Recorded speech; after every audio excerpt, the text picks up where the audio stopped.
कृष्णा कृष्णा कृष्णा हरे हरे, हरे रामा राम राम हरे हरे, हरे कृष्णा कृष्णा कृष्णा हरे हरे, हरे रामा राम राम हरे हरे। हरे कृष्णा। मैं राधिका प्राण वल्लभ देवी दासी आप सभी का स्वागत करती हूँ अपने ब्लॉग में। श्रीमद् भगवद गीता अध्याय 2 और चैप्टर 2 है और श्लोक नंबर है 50। तो गुरु महाराज से आज्ञा चाहूँगी और प्रभुपाद जी से आज्ञा चाहूँगी और ठाकुर जी से प्रार्थना करूँगी कि मैं उनकी वाणी को बोलने का प्रयास करूँ। आज्ञा दीजिए प्रभु। हरे कृष्ण। बुद्धियुक्ता जहाति इहा उभे सुकृत दुष्कृते, तस्मात् योगाय युजस्व योगा कर्मसु कौशलम्। बुद्धियुक्ता जहाति इहा उभे सुकृत दुष्कृते, तस्मात् योगाय युजस्व योगः कर्मसु कौशलम्। बुद्धियुक्ता जहाति इहा उभे सुकृत दुष्कृते, तस्मात् योगाय युजस्व योगा कर्मसु कौशलम्। हरे कृष्णा। तात्पर्य और अनुवाद श्री प्रभुपाद के द्वारा। श्री प्रभुपाद की जय। अनंत कोटि वैष्णव भक्तवृंद की जय।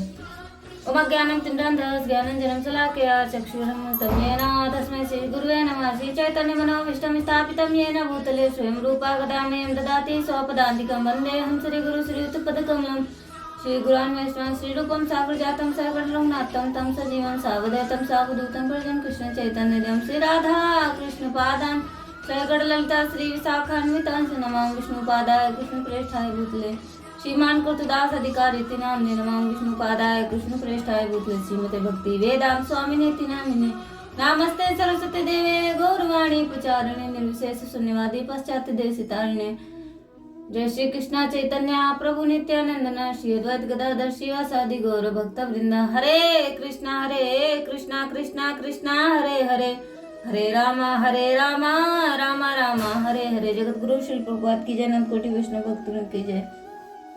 भक्ति में संलग्न मनुष्य इस जीवन में ही अच्छे तथा बुरे कार्यों से अपने को मुक्त कर लेता है। अतः योग के बिना प्रयत्न करो, क्योंकि सारा कार्य कौशल यही है। तो भक्ति में संलग्न मनुष्य जो ये जीवन मिला है, अभी जो प्रेजेंट में जो जीवन मिला है, अच्छे तथा बुरे कार्यों से अपने को मुक्त कर लेता है। तो कार्य 2 तरीके के होते हैं, अच्छे और बुरे, तो उससे मुक्त कर लेता है। अतः योग के लिए प्रयत्न करो, क्योंकि सारा कार्य कौशल यही है। तात्पर्य, जीवात्मा अनादिकाल से अपने अच्छे तथा बुरे कर्म के फलों को संचित करता रहा है। फलता यह निरंतर अपने स्वरूप से अनभिज्ञ बना रहा है। इस अज्ञान को भगवत गीता के उपदेश से दूर किया जा सकता है।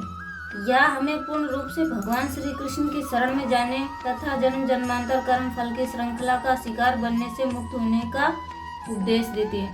श्रीमद् भगवत गीता तो जन्म जन्मांतर के चक्र से छुड़ाने के लिए और अच्छे बुरे कार्यों से बचाने के लिए हमें उपदेश देती है। अतः अर्जुन को कृष्ण भावनामृत में कार्य करने के लिए कहा गया, क्योंकि कर्म फल के शुद्ध होने की यही प्रक्रिया है। कर्म फल जब कब शुद्ध होंगे? जब हम कृष्ण भावना भावित रहेंगे और गीता के उपदेशों की सुनेंगे और गीता में जो कहा गया उन आदेशों का पालन करेंगे। बुद्धियुक्तो जहातिहा उभे सुकृत दुष्कृते।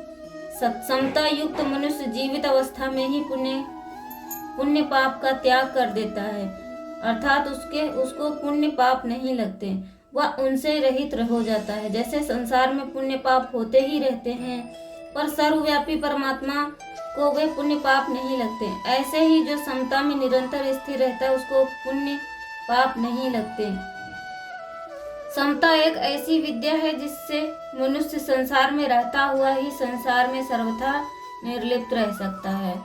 तो संसार में हमें रहना है, पर संसार को अपने भीतर नहीं रखना है। इसलिए कहा जाता है आप सांसारिक मत बनो, साधक बनो, साधक। तो हम संसार को अपने भीतर क्यों रखें? जब हम संसार को अपने भीतर रखेंगे तो हमारे अंदर अनंत प्रकार की इच्छाएं जागृत होगी। तो जो समता ऐसी विद्या है कि हम संसार में रहते हुए भी संसार में नहीं रहते। वो कैसे? क्योंकि हम सांसारिक चीजों को अगर अपने अंदर नहीं रखेंगे तो हम संसार में रहते हुए भी ना रहने के समान रहेंगे। जैसे कमल का पत्ता जल से ही उत्पन्न होता है और जल में ही रहता है, पर वह जल से लिप्त नहीं होता, ऐसे ही समता युक्त पुरुष संसार में रहते हुए भी संसार से निर्लिप्त रहता है। पुण्य पाप उसका स्पर्श नहीं करते, अर्थात वह पुण्य पाप से असंग हो जाता है। अब जैसे कौन कौन उदाहरण पे लेते हैं?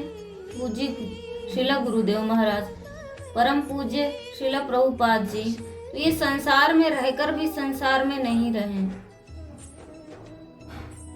योग के बिना कर्म और ज्ञान दोनों निरर्थक हैं, पर भक्ति निरर्थक नहीं है।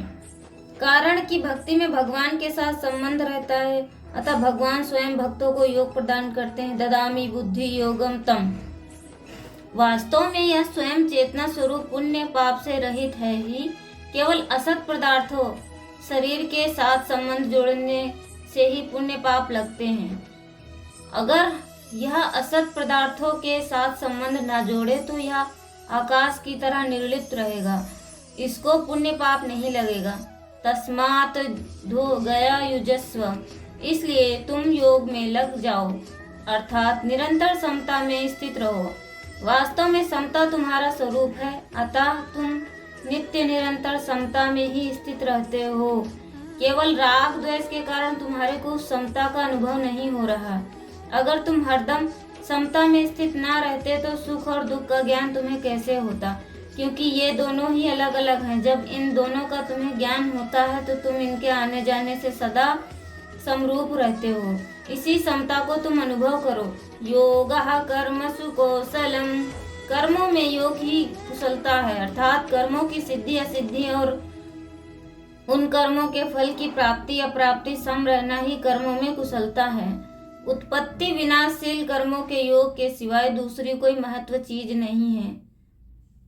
इन पदों में भगवान की योग परिभाषा नहीं बताई गई, प्रत्युत योग की महिमा बताई गई है। अगर इन पदों का अर्थ कर्मों से कुशलता ही योग है, ऐसा किया जाए तो क्या आपत्ति है? अगर ऐसा अर्थ किया जाए तो बड़ी कुशलता से सावधानी पूर्वक चोरी करता है, उसका वह भी चोरी रूप कर्म भी योग हो जाएगा। अतः ऐसा अर्थ करना अनुचित है। कोई कह सकता है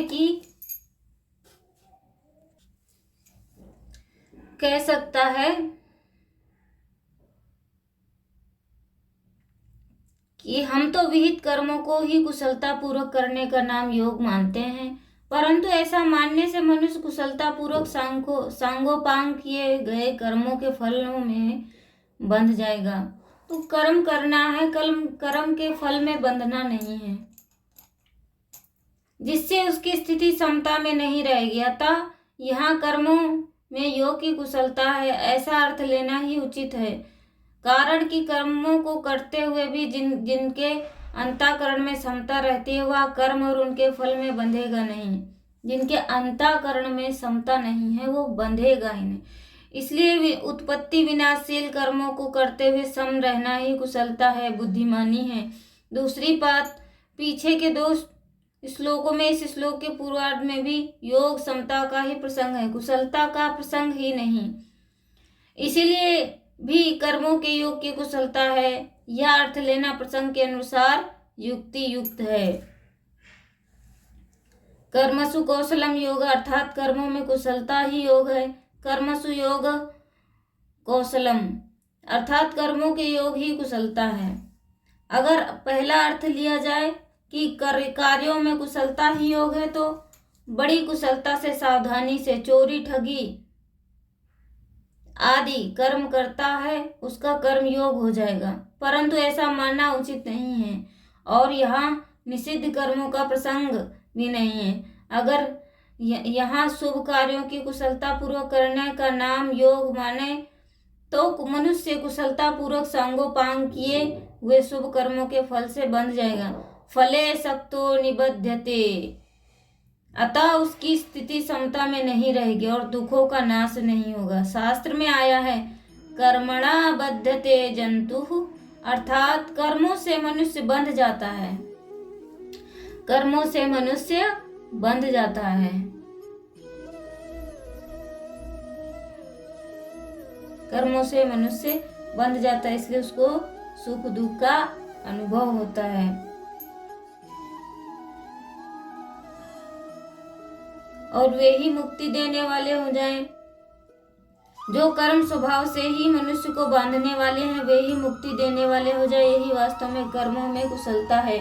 मुक्ति योग समता से, जो समता है उसको मुक्ति योग कहते हैं, तो होती है। कार्यों में कुशलता से नहीं, योग समता का आदि और अंत नहीं है, परंतु कर्म के कितने भी बढ़िया हो उनका आरंभ तथा अंत होता है और उनके फल का भी संयोग तथा वियोग होता है। तो कर्म चाहे कितने भी बढ़िया हो उनका फल का अंत होता ही है और आरंभ भी होता है और उसका संयोग भी होता है और वियोग भी होता है। तो देख सकते हैं कि हम यहाँ पे क्या है कि अगर हम बहुत अच्छे कर्म कर रहे हैं तो हमें बहुत अच्छे लोग मिलेंगे, अगर हम बुरे कर्म करेंगे तो ये चीज भी नष्ट होगी, इसका भी अंत होगा और आरंभ होगा। जिसका आरंभ और अंत संयोग तथा वियोग होता है उसके द्वारा मुक्ति की प्राप्ति कैसे हो सकती है? कभी नहीं हो सकती, क्योंकि हम कर्म फलों में बंधे रहेंगे, चक्कर लगाते रहेंगे, तो वहां पे मुक्ति हो ही नहीं सकती। तो जब अंतःकरण में समता रहेगी तो फिर हम बाहरी तरह से संसार में रहते हुए भी संसार में नहीं रहेंगे। नाशवान के द्वारा विनाशी की प्राप्ति कैसे होगी? समता तो परमात्मा स्वरूप है, निर्दोषम ही सम ब्रह्म। अतः महत्व योग का कर्मों का नहीं। अगर अब पहला अर्थ ही ठीक माना जाए तो कुशलता के अंतर्गत समता निष्काम भाव से ही लेना पड़ेगा। अगर कार्यों में कुशलता ही योग है तो कुशलता क्या है? इसके उत्तर में यह कहना ही पड़ेगा योग समता की कुशलता है। ऐसी स्थिति में कर्मों में योग की कुशलता है, ऐसा सीधा अर्थ क्यों ना ले लिया जाए। योगः कर्मसु कौशलम। अगर प्रकरण विचार करें तो योग समता का ही प्रकरण चल रहा है, कर्मों की कुशलता का नहीं। भगवान समत्वम योग उच्यते कहकर योग की परिभाषा भी बता चुके हैं। अतः इस प्रकार में योग ही विधेय है, कर्मों में कुशलता विधेय नहीं है। योग ही कर्मों में कुशलता है, अर्थात कर्मों को करते हुए हृदय में समता रहे, राग द्वेष ना रहे, यही कर्मों में कुशलता है। इसीलिए योगः कर्मसु कौशलम, यह योग की परिभाषा नहीं है, प्रत्युत योग की महिमा है। इसी श्लोक में पुराण में भगवान ने कहा कि समता से युक्त मनुष्य पुण्य और पाप दोनों से रहित हो जाता है। समता से मनुष्य पाप और पुण्य से रहित हो जाता है। अगर मनुष्य पुण्य और पाप दोनों रहित हो जाए तो फिर कौन को सा कर्म कुशलता से किया जाएगा? अगर पाप पुण्य से दोनों से रहित हो जाए मनुष्य, यहाँ पे कहा जा रहा है कि कौन से कार्य में कुशलता किया जाएगा। अतः पुण्य और पाप से रहित होने का अर्थ यह नहीं है कि वह कोई क्रिया नहीं करता, क्योंकि कोई भी मनुष्य किसी भी अवस्था में क्षण मात्र भी कर्म किए बिना नहीं रह सकता। अतः यहाँ भगवान ने पुण्य और पाप दोनों से रहित होने का अर्थ उनके फल से रहित मुक्त होना, भगवान ने फलम त्यक्त्वा पदों से फल की त्याग की बात कही। गीता में कुशल शब्द का प्रयोग 18वें अध्याय में, वहाँ अकुशल कर्म और अंतर्गत सकाम भाव से किए जाने वाले शास्त्र निषिद्ध कर्म आए हैं, तथा कुशल कर्म के अंतर्गत निष्काम भाव से किए जाने वाले शास्त्र विहित कर्म आए हैं। अकुशल और कुशल कर्मों को तो आदि अंत होता है, पर योग का आदि अंत नहीं होता। बांधने वाले राग द्वेष कुशल अकुशल कर्म नहीं, अतः राग पूर्वक किए गए कर्म कितने ही श्रेष्ठ क्यों ना हो, बांधने वाले हैं, क्योंकि उन कर्मों में कर्मों से ब्रह्मलोक की प्राप्ति हो जाए तो वहां से लौटकर पीछे आना पड़ता है। इसीलिए जो मनुष्य अकुशल कर्म का त्याग द्वेष पूर्वक नहीं करता, कुशलता कर्म का आचरण राग पूर्वक नहीं करता, वही वास्तव में त्यागी है। बुद्धिमान संदेह और अपने स्वरूप से में स्थित है। युक्त विवेचन से सिद्ध हुआ कि योगा कर्मसु कौशलम पदों का अर्थ कर्म में योग की कुशलता। ऐसा ही मानना चाहिए। भगवान भी योग में स्थित होकर कर्म करने की आज्ञा देते हैं। योगस्था कुरु कर्मणि, तात्पर्य है कि कर्मों का महत्व नहीं, प्रत्युत योग समता का ही महत्व है। अतः कर्म में योग की कुशलता है। हरे कृष्णा।